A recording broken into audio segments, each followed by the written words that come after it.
আমরা অনেক সময় শ্যাল আর উইলের পার্থক্য বুঝতে পারি না, যে কোন কোন জায়গায় শ্যাল ইউজ হবে, কোন কোন জায়গাতে উইল ইউজ হবে। চলো শিখে নিই। দেখো, আমরা এইটুকু জানি যে আমি আর আমরা এদের ক্ষেত্রে শ্যাল ইউজ হয়, মানে আই শ্যাল, উই শ্যাল। আমি যাব বললে হবে আই শ্যাল গো, আর আমরা যাব বললে হবে উই শ্যাল গো। ক্লিয়ার?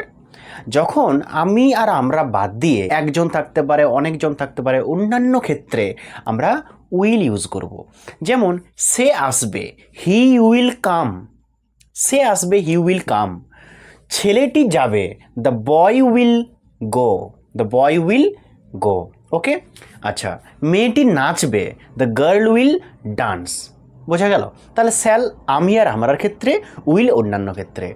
কিন্তু ব্যাপারটা হচ্ছে যে কখনো কখনো যদি জোর দিয়ে বোঝায়, তাহলে শ্যালের জায়গাতে উইল আর উইলের জায়গাতে শ্যাল ইউজ হয়। যেমন আমি যাবই, আই উইল গো। আমরা যাবই, উই উইল গো। ওকে, সে আসবেই, হি উইল কাম না বলে আমরা বলতে পারি he shall come. He shall কামও হয়। ইয়েস, হি শ্যাল কামও হয়। হি শ্যাল কাম মানে সে আসবেই। Thanks for watching.